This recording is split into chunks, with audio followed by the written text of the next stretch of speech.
The Last of Us is a game I hold near and dear to my heart. It was a revolutionary game made by Naughty Dog. The gameplay was great and the storyline was amazing, which is why it got adopted into a live-action drama for HBO. Now, some fans of the game are not happy about the direction HBO has taken with the storyline. No, the actors are blaming homophobia for the backlash, but I don't think that's the case. No, so let's talk about it in a segment called What's the Pop in Pop Culture.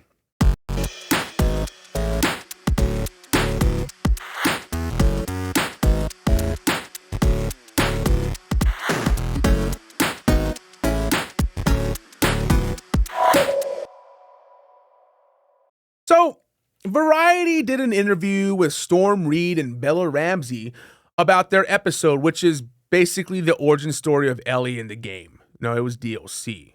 But let's take a look at what they wrote. The Last of Us. Storm Reed and Bella Ramsey talked through their heartbreaking episode and clapped back at homophobic trolls. Ellie takes a devastating walk down memory lane in episode 7 of The Last of Us, recalling one of her most painful moments as she frantically attempts to save an injured Joel's life in the present day. The episode, named after the Left Behind downloadable expansion pack from the 2013 video game, reveals what happened on the night Ellie discovered she was immune to infection. The rebellious runaway, Riley Storm Reed, brings Ellie, Bella Ramsey, on an adventure through an abandoned mall, soaking up the wonders of Mortal Kombat arcade game and a merry-go-round and a photo booth. Just as Ellie finally reveals her romantic feelings for Riley with a kiss and convinces her to stay, things take a gut-wrenching turn. Both teens are bitten by an infected. So we're going to skip some of this stuff down here, just kind of get to what we're here for. Bella, you've previously spoken about the homophobic backlash to the show and why you're not letting it scare you. Storm, what's your take on this topic, especially knowing that there will likely be a response to this particular episode? Reed, I think Bella put it perfectly a couple of weeks ago. If you don't like it, don't watch it. There's so many other things to worry about in the world. I think being concerned about who people love is just absurd to me. I will never understand it. I don't get it. I think despite what people are going to say, if you don't like it, I think there are going to be a lot more people that appreciate it. A lot more people that feel represented and seen and heard. So that's what matters. That's where the work comes in. And that's when it is appreciated. And you prioritize looking at those tweets rather than the ones that aren't the best. Okay. Anyone who is the fan of the game Last of Us, I guarantee you are not upset with the characters. Homosexual characters are not new to HBO. HBO has some type of, homosexual character couple. It's almost like it's a requirement at this point. So your standard HBO goer is probably not going to be offended by the homosexual characters. So then why are they complaining about homophobic backlash? Well, the reason I think is because the people who are complaining are fans of the game. And what they're complaining about is not the homosexual characters, but more or less the focus on the gay relationships of these characters. None of that was part of the main storyline of the game.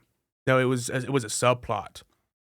Ellie's origin story that they did in episode 7, was DLC for the game that came out a year after they debuted.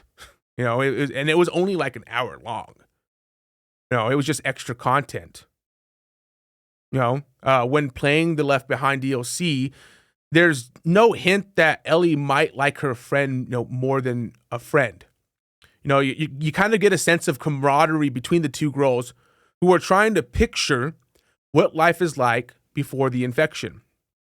And when Ellie kisses Riley, it's a surprise. You're just like, whoa, I wasn't seeing that coming. And then you're just kind of like, oh, okay, I guess Ellie likes girls. I guess that kind of makes sense. That's it.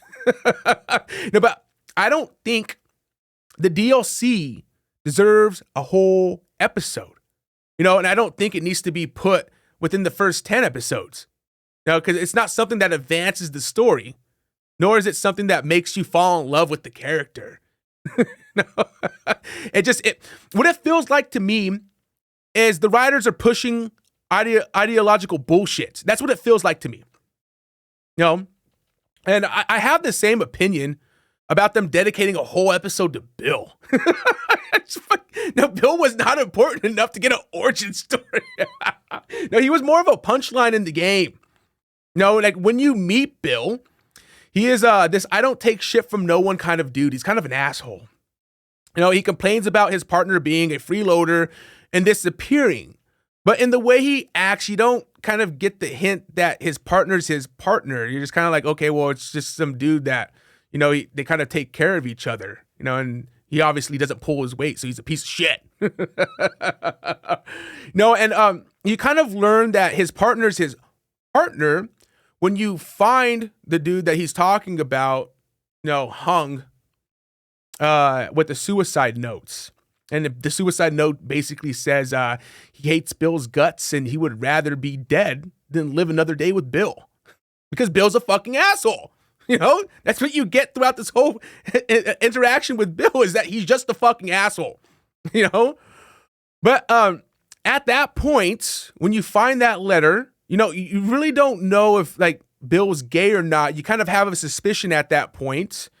And it's not till the cutscene when you're leaving Bill's town that Ellie pulls out a magazine she stole from Bill's place that is a male porn magazine, and then both Ellie and Joel have a laugh about it. And that's when you learn that, they were a couple.